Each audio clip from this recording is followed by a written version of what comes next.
বলল, মোহাম্মদ তুমি কি চাও? যদি এই আরবের সব থেকে সুন্দর নারী চাও অথবা যে কোনো সম্পদ চাও, আমরা তোমার জন্য দিব। একজন উত্তর দিয়ে নাজারের, তবুও তুমি এখান থেকে সরে আসো। আল্লাহ রাসূলের যে দিনের দাওয়াত, এটা তো বিপ্লব।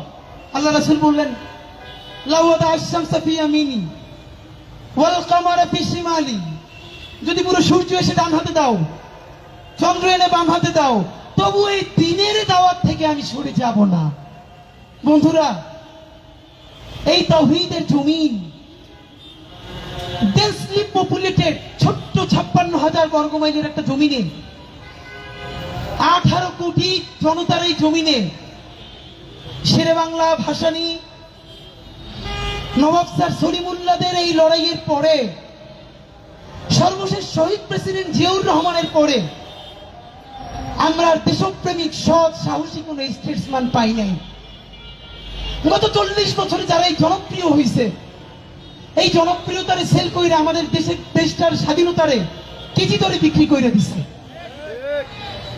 আপনি ভাবেন, লক্ষ লক্ষ মানুষ জড়ায় ধরে বলে, ইনবক্সে বলে, চিঠি দেয়, ভাই এইরকম থাইকেন, আমি খুশি হই না।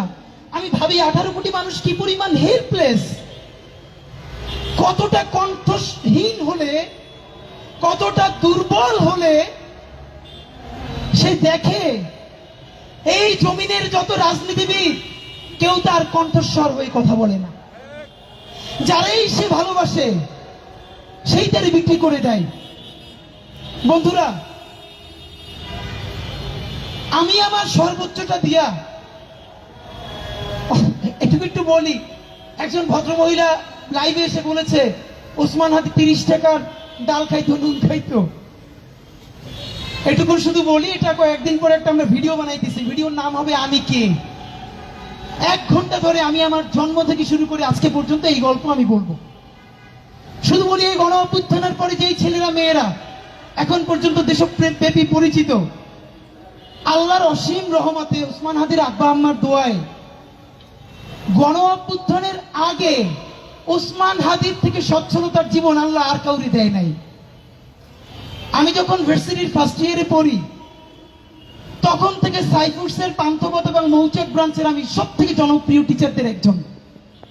আমি যখন ফার্স্ট ইয়ারে পড়ি, তখন ভার্সিটি এডমিশনের জন্য একটা ইংলিশ বই লিখছিলাম, চান্স প্লাস। 5 বছরে রেকর্ড পরিমাণ বিক্রি হয়েছে বইটা। আমি এই ফার্স্ট ইয়ারের একটা ছেলে, এত রেভিনিউ পাইছি, মানে আমার বোন সেই টাকা নিয়ে আমার জন্য ঢাকার আশেপাশে একটা জমি কিনে ফেলছে। এই কথাটা এই জন্য বললাম, এই গণ অভ্যুত্থানের পরে আমার ইনকাম কমে গেছে। আমি একদিন ক্লাস নিলে ইনশাল্লাহ 10,000 টাকার চেয়ে বেশি পাইতাম 5টা ক্লাসে। আমি আইএলটিএস এর যে প্রাইভেট ব্যাচ পড়াইতাম, স্পেশাল ব্যাচ শুধু রিডিং এর, সেখান থেকে অনেক বেশি ইনকাম হইতো। আমি গত 10 বছরে বাংলাদেশের অনেক কর্পোরেট প্রতিষ্ঠানে ইংলিশ ল্যাঙ্গুয়েজ ট্রেনিং করাই, ফনেটিক্স এন্ড প্রেজেন্টেশনের ওয়ার্কশপ করাই। বাংলাদেশে এবং বিদেশে হাজার হাজার শিক্ষার্থী আছে আমার, যাদেরকে গত 10 বছর ধরে আমি ট্রেন আপ করাইছি। এই কথাটা এই জন্য বললাম, পয়সা দিয়ে কেনার ক্যাপাসিটি আমার এই জন্য কারো নাই। আল্লাহর অসীম রহমতে আমার পরিবারকে আল্লাহ ছোট লোক বানান না এবং গরিব বানান না। আমি গরিবটাকে বৈষম্যমূলক অর্থে বলছি না। আল্লাহ রাসূল নিজে পর্যন্ত চরম দারিদ্র থেকে মুক্তি চেয়েছেন। চরম দারিদ্রের কারণে মানুষ দুর্নীতি করে। যতটুকু দারিদ্র থাকলে দুর্নীতি করে, আল্লাহ আমার ওই দারিদ্রের মধ্য দিয়ে কোনোদিন নেন নাই। আপনারা দোয়া কইরেন, আল্লাহ যেন আমারে ওই পরিমাণ দারিদ্র অথবা দুনিয়ায় আল্লাহ ছাড়া কোনোদিন কারো কাছে মুখাপেক্ষী না করে। আমি যেন হালাল পয়সায় নুন ভাত ডাল ভাত খাইয়া, এই যে আমি খাইলে যেন আমার টিমের সবাইকে নিয়ে একসাথে খাইতে পারি। আপনারা অনেকেই আমার কিছু খাওয়াইতে চান। গত 1 বছর ধরে জানেন, মানুষ কিছু একটা খাওয়াইতে খুশি হয় না। আমি ইদানিং মায়েরা, আমাদের বোনেরা সংসারের পর একটু যদি নতুন সংসার করে, ছোট্ট ছোট্ট জিনিস নিয়ে কেমনে সংসার কইরে তোলে না, এই ফিলিংটা আমার মধ্যে তৈরি হয়েছে। আমরা ইনকিলাব কালচারাল সেন্টার করছি, 30 লক্ষ টাকার বেশি আমাদের ওখানে খরচ হয়েছে। 10 টাকা 20 টাকা 50 টাকার জিনিস নিয়ে আমাদেরকে যে যা দিতে চায়, জানেন এই টিমের সবাই কেউ কোনোদিন বাড়ি নিয়ে যায় না, সব থেকে ভালো জিনিসটা সেন্টারে নিয়ে আসে। বাবা বাসায় নতুন একটা ফার্নিচার কিনলে ছোট বাচ্চারা যেরকম খুশি হয় না, জানেন আমাদের টিমের পাগল ছেলে মেয়েগুলো কিরকম? আপনি ওদেরকে এক সন্ধ্যা ভালো খাওয়াইতে চাইবেন, জীবনে খাওয়াইতে পারবেন না। আপনি ওদের জন্য যদি বলেন সেন্টারে খুব ভালো একটা জিনিস কিনে দিবেন, ওরা এত খুশি হয়। আমার মনে আছে আমি চায়না গেছি পর, ওরা আমারে বললো যে একটা ভিজিএ যে সাউন্ড রেকর্ডার ভালো দাম, আমি বলছি না এত পয়সা দিয়ে কিনতে পারবো না, কিন্তু এরপরেও আমি ওদের জন্য ম্যানেজ করে কিনে আসি। এটা ওদের কারণ না, সেন্টারের জন্য। আমি আইনে যখন বের করছি প্রত্যেকটা বাচ্চা মাস্টার্স পাস করছে, এটা দেখে এমন আনন্দ নিতেছে, মনে হয় যেন 2-3 বাচ্চারা একটা নতুন সাইকেল একটা নতুন গাড়ি পেলে যেরকম আনন্দে আপ্লুত হয় ওরা এরকম করতেছে। সুতরাং আমার জার্নি এই নির্বাচনে জেতাটা না, নির্বাচনে জেতাটা খুবই আমাদের ছোট একটা কাজ। আল্লাহ চাইলে আমরা নতুন রাজনীতি নির্মাণ করে ফেলবো ইনশাআল্লাহ। আল্লাহ চাইলে 56,000 বর্গ মাইলের প্রতিটা ইঞ্চিতে ইঞ্চিতে আমরা ইনসাফের রাজনীতি কায়েম করব।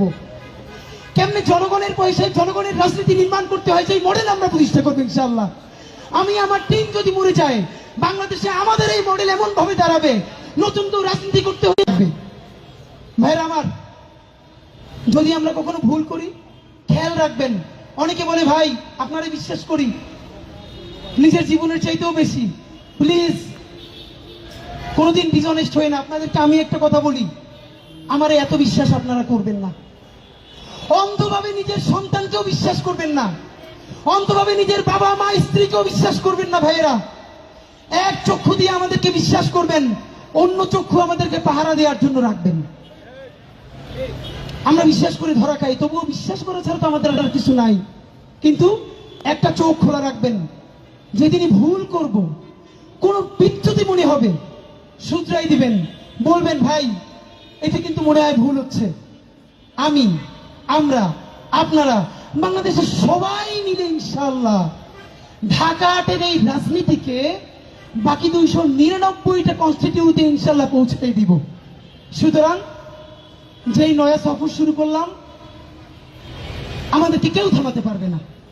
কোনো হেভিওয়েট, কোনো পয়সা যদি থামাইতেই পারতো, তাইলে আজকে এরকম ঐতিহাসিক র্যালি হইতো না। আপনারা বলেন তো, আমি মাঝে মধ্যে র্যালির সময় পিছনে ফিরে তাকাইতেছিলাম, আমার চোখ ভেসে যাইতেছিল যে আমি কি, আমি কি এমন কেউ না যে আমার জন্য মানুষ এত কষ্ট করে সেই রকম ভ্যান্ডালিতে না খেয়ে যোগ দিবে। এর মানে আপনারা কেন এই কষ্টটা করেন এটা আমরা জানি। আপনারা অনুভব করেন আপনার যে কষ্টের কথাটা, যেটা আপনি বলতে পারেন না, ওইটা আমাদের মুখ দিয়ে উচ্চারিত হয়। আপনারা যখন আমাদের ভিডিও দেখেন মনে করেন এই কথাটা আপনি প্রতিদিন বলেন, কিন্তু বাংলাদেশের কোনো মিডিয়া প্রচার করে না। আপনার না বলা কথা, আপনার যে অনুক্ত কষ্ট, এই কষ্টগুলো আমরা বহিঃপ্রকাশ করি।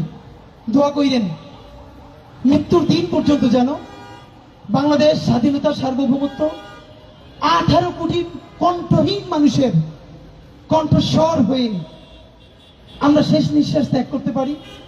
যখন মানুষ মৃত্যুকে ভয় পায়, তখন যেন আমরা হাসতে হাসতে আল্লাহর কাছে কবরে চলে যেতে পারি, সেই জীবন যেন পরিচালনা করতে পারি। আমি, আমার টিম, আমাদের জন্য আপনারা নামাজের পর দোয়া করবেন।